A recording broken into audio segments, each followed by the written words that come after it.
ISPGA is ultimately a driving standard that everybody should be driving to, and basically it stands for information, position, speed, gear and acceleration. So in amongst all of that, I at the beginning is the information, and that can be slotted anywhere in that acronym, and it can be shifted around at any time. Because basically when you're driving on a country road, you first of all need to have the information, what's going on, what sort of road am I driving on, what are the road conditions like. Today it's been a bit of a wet day, and it was just showering ever so slightly before I started the video, which was concerning because my wiper blades make a horrific noise when you use them. But basically it's you're just drawing in all the information about your surroundings in order to make a decision on what position in the road you should be in, what gear you think you should be in, how fast you think you should be going, and the acceleration that you put into it as well. The only optional thing in the whole ISPGA is speed. Speed is the one thing that can be dropped, and you could just drive IPGA, because speed should only really ever be attached to driving, especially if you're in country roads when it is clearly safe to do so. You always need to be able to stop in the distance that you can see to be clear. Always drive with the distance of the car in front in mind. I don't know how it comes across in the video, but I am actually quite a distance away from the car in front, just in case that if anything were to happen, we would be able to react to it as well. Another thing as well that's really good is doing a running commentary, but I'm going to do a whole video on running commentaries at some point in the future. So with the information that we've got here, so we're travelling along a dual carriageway. We've got a solid white line on the offside. Nearly got that confused then. I've lost sight of the road, so that's a little bit of information. So we just ease off. We never accelerate if we can't see the road ahead, and we just basically, our position is we move slightly over to the near side. I also refer to it as a P1. If we're driving along like this, that will be in a P1 position. I don't know how much that comes across. You move over towards the centre of the road, that is your position 2, which is basically you're just driving central down the carriageway. So you've got the information coming in, you place your position. I'm going to stay in the centre of the lane because we've got cars here, then just move slightly over to the offside, so you just get to see around that corner a little bit more than you would do otherwise. It's probably just a fraction of a second as we drive into the 40-mile-an-hour zone, but you need the edge when you're driving on country roads.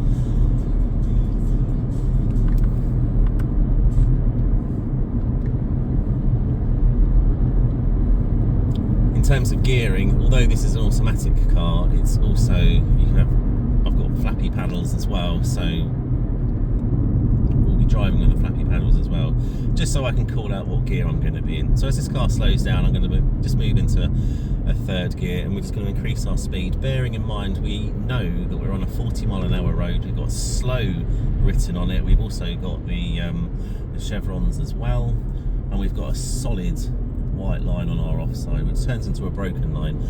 These are the instructions that you need ultimately when you're driving along a countryside road. You've got throwback arrows for us and the opposing traffic as well. Now as we go up this hill, you've got a solid line on the offside. You also lose sight of the road, so you know not to accelerate because you just can't see the road. It's a declining right hand bend, still with a solid white line, and we're now entering into a 30 zone. The fact that we're entering into a 30 zone is indicative of the fact that you're going to be entering a residential area, or you're going to be entering an area where there are some pretty steep bends. We're just going to move into a P2, over to a P1, back to a P2, because we've got this van here with its hazards on. Just get past that. Still in the 30 zone, and we've also got the information as well that this is a bus route, so there's going to be people standing on the side of the road. You're going to have buses potentially. Another thing as well on a country road that you need to consider as part of the information or the consideration phase is the fact that you're going to have potentially farm vehicles and horses. I'll probably cover those sort of things in great detail in a later video, but for the time being though, we just need to make sure ultimately that our position central in the road relates to the information that we've received. The speed, we're doing 30 miles an hour. This is a 30 mile an hour road. Gear, I'm in 6th gear, but that's just this car. I'm not suggesting every car can do 6th in a 30. If we look up ahead as well, we've obviously got a large lorry coming on the opposing lane. We've got solid white lines with slow, and we've also got a school crossing patrol advance warning sign. So we're just going to ease off because we cannot see over this hill, and now we can see what we're doing, so we can now start just accelerating back up to 30 miles an hour.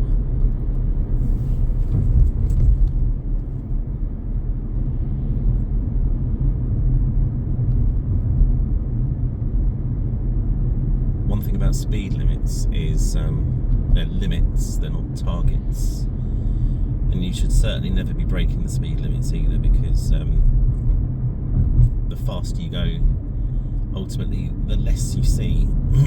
People process information at different speeds, and also not only does it just go against like my standards of a good, competent, safe drive, but also speed is one of the top 5 killers on the roads. Mentioning speeds being top 5 killers on the roads, I am actually going to be doing a 6-part series just discussing the top 5 killers. I'm not going to go into it now, but the final video is just going to be taking you actually down one of the most dangerous roads in the UK. So depending on what time you've seen this video, it may well have already been made, it might not. So we're going to increase our speed now, easing off a little bit. We're going over a bridge, we've got the solid white line as well. We've lost sight of the road. The road declines into a sweeping left-hand blind bend by the looks of it. I won't go into too much detail about what limit points are and things like that, because at the moment we're just making sure that we're driving in accordance to the ISPGA standard. Nearly forgot what it was then. I always say ISPGA, just for your awareness. It's also actually very hard to talk while I'm driving like this as well, so I'm sure it's something I'll get used to. I'm going to go quiet every now and again, just so that I can give your ears a break and you can just enjoy the drive.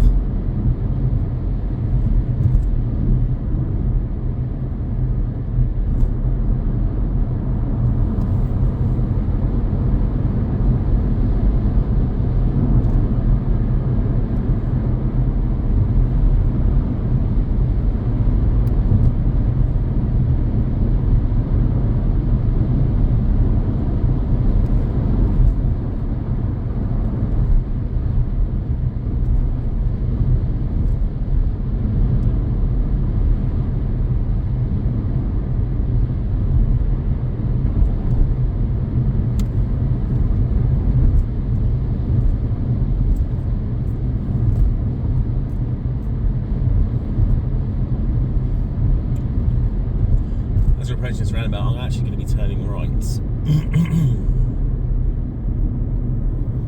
towards Storrington, no less, making sure that our speed is 30 as we pass the 30 zone. Over the bridge, I believe it's called the River Store. I'm actually not sure. Indicating our intentions. That lorry driver should be waiting there for us. Going around the mini roundabout, there's going to be a second one. We're going to be turning right at that one. Just making sure that we indicate to make sure that the driver behind us knows what we're doing. Obviously, other considerations in the information part of it is just how wet are the roads, how bumpy are the roads. I mean, even if you look at the hedgerows where they've been clipped, you can see that this road is also suitable for large, slower moving vehicles as well, like lorries and buses, etc. Talking of buses, we've got a bus there, we've got a guy with his dogs. I'll do another video on hazards at some point in the future, and that ding dong sound was basically just warning me there's going to be a speed camera. After 24 years of driving, I've never actually got a speeding ticket. I don't speed, that's why.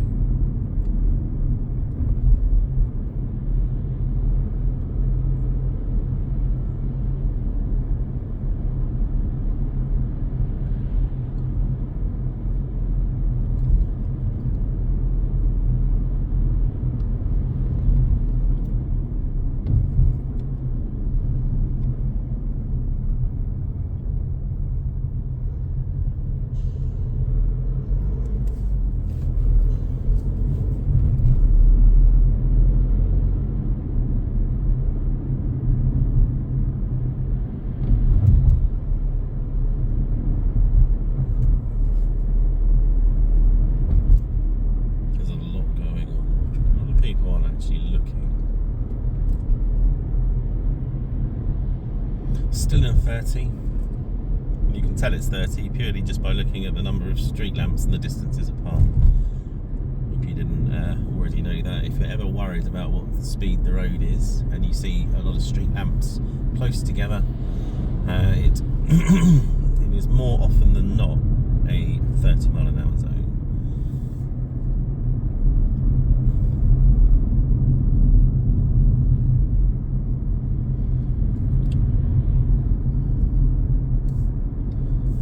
Road speed is going to increase to 40 now. We've got the solid white lines on the offside.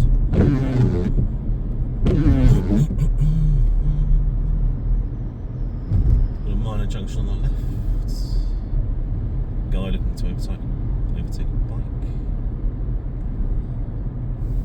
Now we lose sight of the road here, and as we go over this hump, so at no point in that should you be accelerating. In fact, a good rule of thumb that I like to follow is that you can accelerate to the halfway point up to the road speed limit, obviously, of the loss of sight of the road, and then you ease off once you regain your view. You can accelerate back off again. Here we go. That we've got now a narrow road, and we've got an advanced warning sign for a sharp bend to the left, followed by a sharp bend to the right. So we've got cars that are stopped. Just let these go. Obviously we're going back over the bridge. This will be the third time I've crossed this river in this video alone.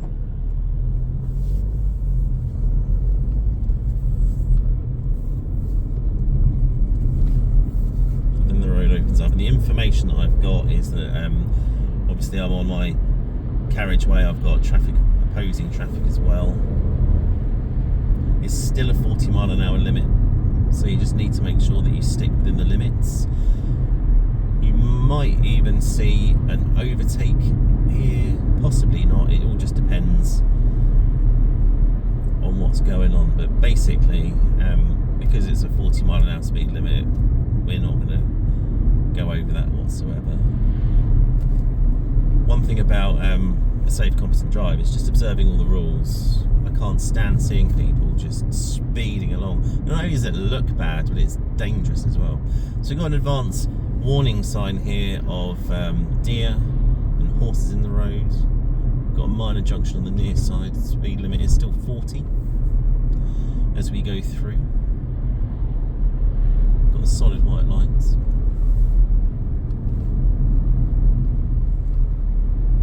And we've got all the trees around as well.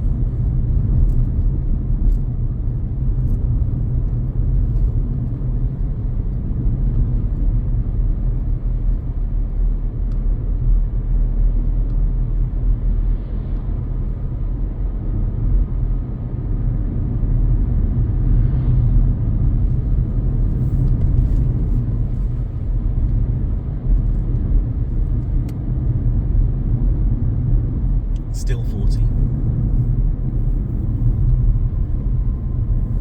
Junctions on the offside. An advanced warning sign for a pedestrian crossing and horses. It's always good to read these things out loud, as I'll probably say it in my running commentary video.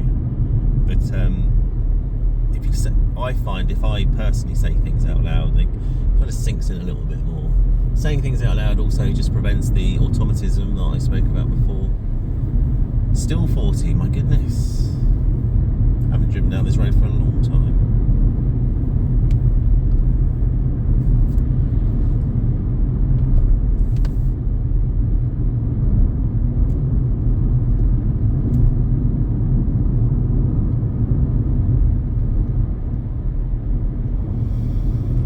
And we're not even in Amberley yet.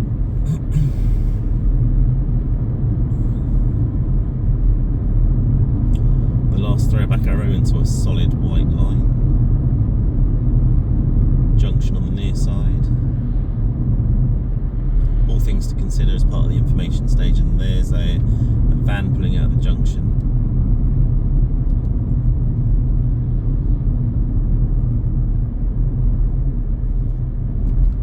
So I've got a few cars behind me. I've got 4 of them behind me. They're not too close, they're catching up.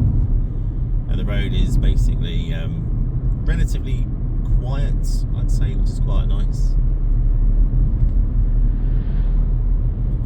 throwback arrows again. So these are all instructions on how. Oh, running out of fuel. Got 50 miles left. That should do.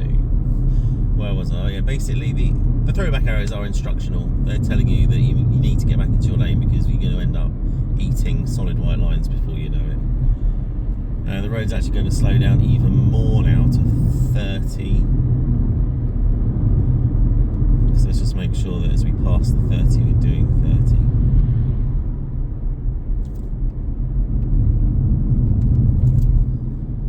Then we're going to be taking a right soon. Here it is. And we have national speed. Look at that. So this is you've got to also take into account the fact that it's recently been raining. You're in the countryside. There's leaves everywhere. You've got some dude that's just sort of like hanging out in the road there. Now, using ISPGA, obviously you got the information, which is we're on a country road. There's a slight incline. It bends round to the right, and we lose sight of the road. The road is also quite bumpy as well. So I'm just going to have a central position because it's quite narrow. I'm in 5th gear at the moment, and the road speed is a national speed limit road, but like I said, they are not targets. It is not possible to be driving 60 miles an hour down this road at all. So just because it says national speed, it does not mean to say that that is what you have to do.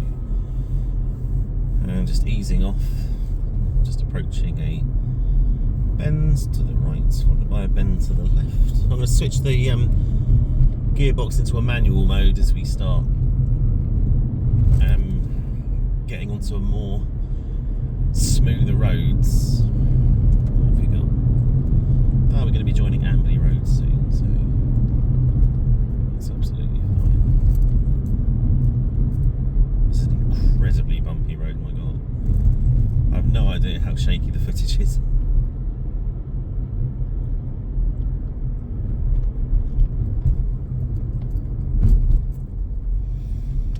And we're going to then stop in preparation to turn right. I can't see anything coming. Let's go. And it's still national speed, so there we go. Let's go.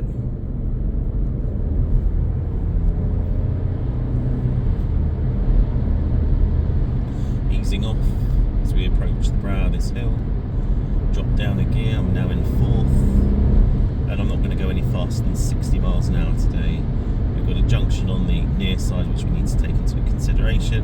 And as we go past, just take a little look down there. There is a car there as well. Lose sight of the road, and it rejoins.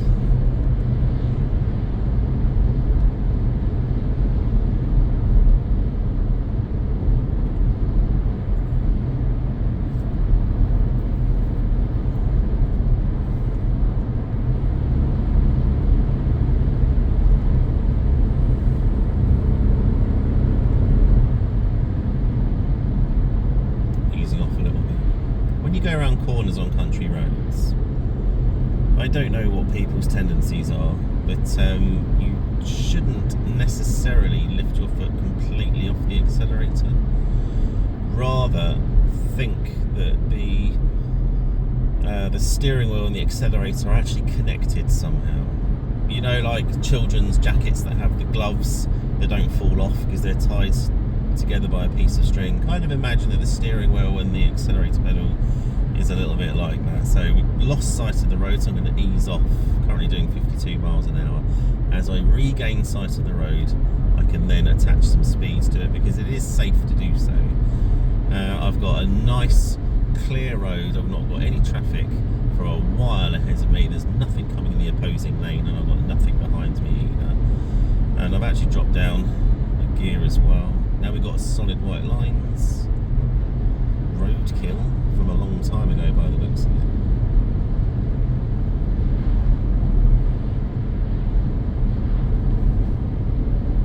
There we go.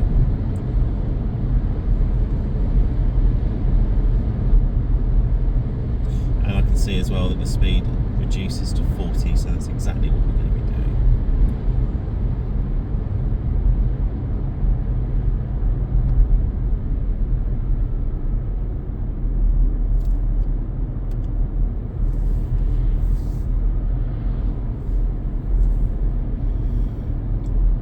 well, there you go. Thank you very much for travelling with me today. I'm gonna just leave you and the road to it. I'm gonna attach a little bit of music so that gives it a little bit of atmosphere as well. But like I say, I really very much appreciate you watching my channel. It's something that I've just started doing.